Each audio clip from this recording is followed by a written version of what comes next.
Madame et monsieur, bonjour, je m'appelle encore. Aujourd'hui, nous allons apprendre beaucoup de choses dans la parole de Dieu. Le thème de ce matin, c'est soyez prudents. Soyez prudents. Pourquoi soyez prudents? Nous allons essayer de tout découvrir aujourd'hui. Entrons dans Matthieu 10, verset 16.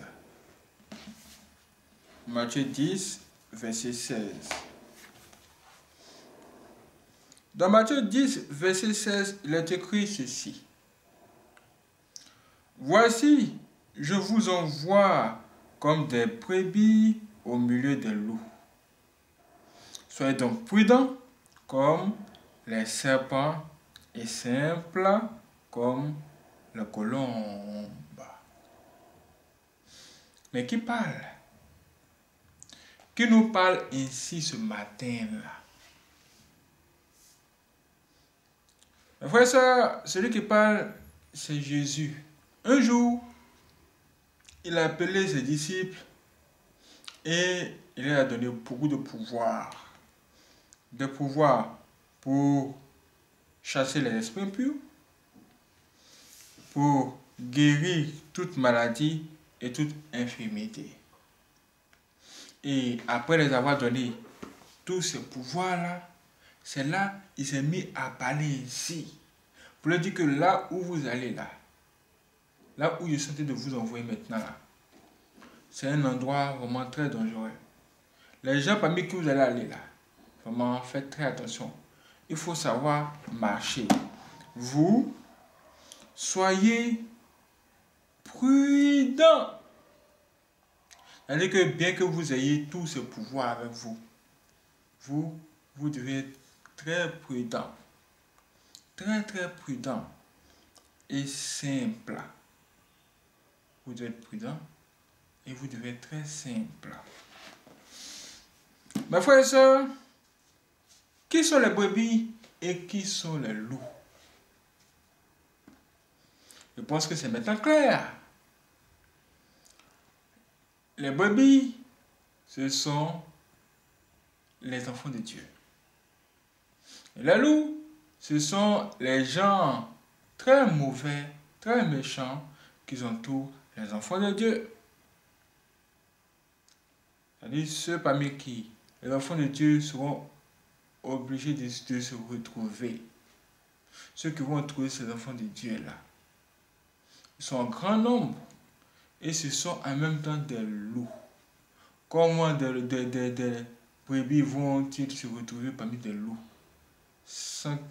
Comment des brebis vont-elles se retrouver parmi des loups sans qu'il y ait de conséquences? C'est-à-dire que si tu te poses un poulet devant un lion, le poulet là ne va pas rigoler avec le lion. Forcément, le poulet là va faire quelque chose. Mais, comme vous le savez, il faut faire très attention. C'est bon, on dit, soyez prudents. Et vous-même, ne donnez pas d'occasion à ces loups-là. Ça veut dire quoi? Ça veut dire que si vous donnez l'occasion à ces loups-là, eux, ils vont en profiter pour vous dévorer. Mais si vous ne leur donnez pas d'occasion, vous serez tranquille. Qu'est-ce que ça veut dire? Ça veut dire que ce n'est pas parce que vous avez la puissance et le pouvoir de Dieu que vous allez essayer de faire les choses comme vous le voulez. Vous devez manifester, vous devez avoir un certain comportement pour éviter certains problèmes. Vous devez être quand même très prudent. Très prudent. Il y a certaines personnes qui ont par exemple l'huile d'onction. Ils prennent l'huile d'onction. On dit, oh, il y a la puissance là-dedans. Il y a la puissance à l'intérieur. Et ces gens-là, au lieu d'être quand même prudents et très simple, ne pas se faire remarquer, comme le Seigneur Christ nous l'a demandé, ces gens-là vont prendre l'huile d'onction, ils peuvent prendre l'huile d'onction et se rendre par exemple dans leur village. Ils se rendent dans leur village et puis ils vont défier les sorciers là-bas. Ils disent, hey, vous les sorciers là, venez maintenant. Venez maintenant, venez frapper, je suis là, venez frapper. et il a son huile d'onction dans sa main. Le Seigneur nous dit que même si vous avez la puissance, vous devez être quand même très prudent. Très prudent et très simple. Ne vous faites pas remarquer. Ne vous faites pas remarquer. Et ce n'est pas un jeu. Ce n'est pas du jeu. C'est une question de vie ou de mort. Je vais vous raconter maintenant deux petites histoires, deux témoignages qui vont vous permettre de comprendre ce que je viens de vous dire ce matin, ce que le Seigneur nous dit ce matin. De quoi s'agit-il? Il s'agit d'un homme un jour il est allé travailler. Son travail l'a amené à se déplacer. Il a rencontré des gens. Ce jour-là, il était en jeûne. Il avait jeûné. Et tout se passait très bien.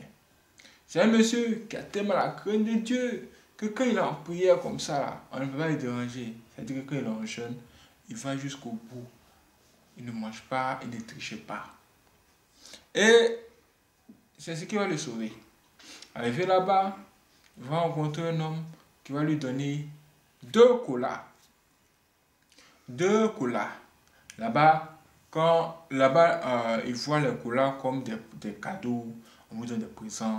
Vous arrivez chez nous, avant que vous ne partiez, on vous donne quand même des colas, des présents, des trucs de ce genre. Lui, voyant qu'il était en jeûne, il a décidé de refuser ce colas-là. Mais le monsieur insistait. Il dit que, oh, on ne refuse pas des cadeaux, s'il te plaît. Prends le cola, prends les colas. Le monsieur dit vraiment, je suis jeune, je ne saurais comment les consommer maintenant. Il dit, ok, il n'y a pas de souci, mais tu peux les garder, puis les manger après. Le monsieur a dit, ok, il n'y a pas de souci, bon, il n'y a pas de souci. Il a pris le cola. Et il a mis les 2 colas dans sa poche. Il a mis les 2 colas dans sa poche. Il a continué son jeûne. Et il a continué son travail. Arrivé à la maison, il a oublié qu'il avait le cola là dans sa poche. Et il a mis son pantalon parmi les vêtements à laver. Quelque temps plus tard, sa femme prend tous les habits pour faire la lessive. Elle découvre que il y a quelque chose d'étrange dans la poche du pantalon de son mari. Mais qu'est-ce que c'est? Ce sont 2 cailloux. Qu'est-ce que ces 2 cailloux-là cherchent ici? Tout de suite, elle a appelé son mari. S'il te plaît, viens mon mari, viens voir ça toi-même. Je ne sais pas ce que tu cherches, je ne sais pas ce que tu fais avec 2 cailloux dans ta poche. Qu'est-ce qui ne va pas, qu'est-ce qu'il y a? Le monsieur dit, ah, je suis tellement surpris et étonné. De voir ces 2 cailloux dans sa poche, j'étais vraiment tellement étonné. Il s'est dit, mais, c'est pas possible. Je ne vais pas me balader avec 2 cailloux comme ça. Pendant qu'il y pensait, c'est là que quelque chose s'est passé. Il s'est souvenu qu'un jour, il a reçu 2 colas. Et là, il a compris que, en fait, les 2 cailloux, c'était ces 2 colas-là. Donc, les 2 colas-là se sont transformés en 2 cailloux. Ce qui veut dire qu'il a été piégé. Ces 2 colas-là n'étaient pas des colas ordinaires. C'était des pièges, des loups. Des loups. De ces loups, ses ennemis. Il a pris les 2 colas. Il allait voir son père spirituel. Après les prières, ils ont fini par découvrir que c'était un sort. Quelqu'un voulait lui faire du mal, lui lancer une maladie, ou faire quelque chose de vraiment grave qui allait le conduire à la mort. Mais, comme lui, c'est un chrétien croyant vraiment sérieux dans l'affaire là, il n'a pas consommé cela ce jour-là. Et Dieu l'a épargné. Son jeûne de ce jour-là, ça l'a sauvé. Le fait qu'il ait vraiment respecté son jeûne, ça l'a vraiment aidé. Parce qu'il a sauvé sa vie. Il était vraiment sur le choc. Qu'il a décidé de garder ces deux colas-là. Il a dit, waouh, ça ce ne sont pas des colas, ce sont maintenant des cailloux. Il a pris les cailloux, il les a positionnés quelque part.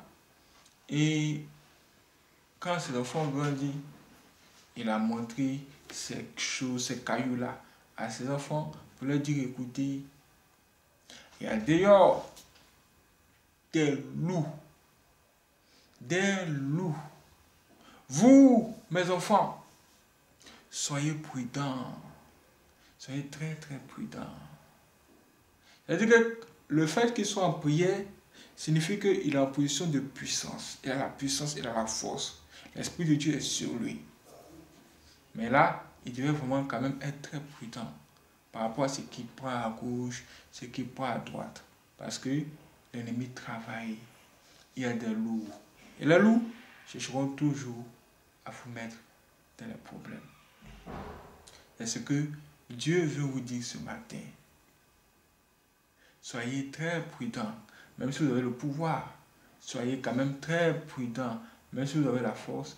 Soyez très prudents. L'ennemi peut vous tendre un piège pour que vous puissiez tomber dans le piège et qu'il puisse vous accuser de ceci ou vous accuser de cela. C'est vraiment terrible. C'est vraiment très grave. Je vais vous expliquer encore une deuxième chose qui va vous permettre de vraiment bien comprendre cette affaire. Il y a un homme un jour qui était sorti faire des courses. Au retour, il voit deux personnes devant lui. Deux personnes. Dont un homme et une femme. Il s'est dit, mais que font-ils devant moi?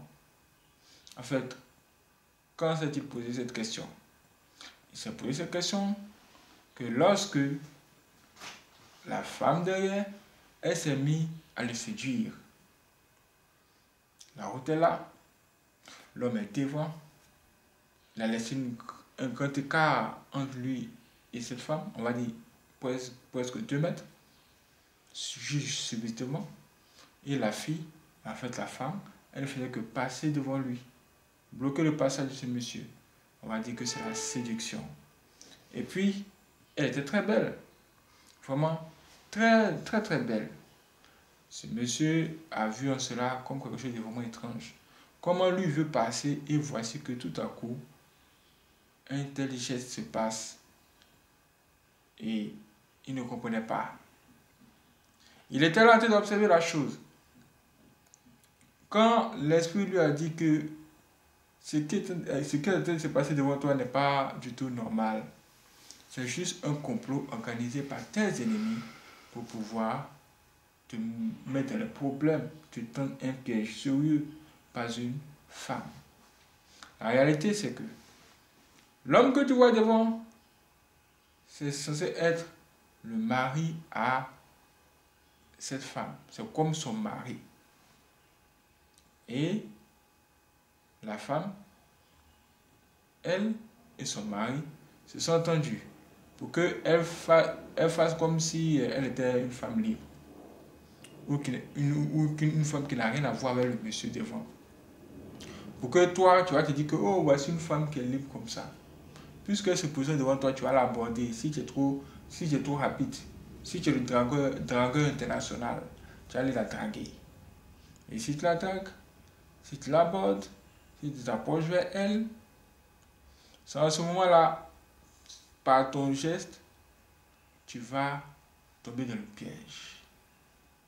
Donc, la solution, c'est de l'éviter. Ne même pas la regarder.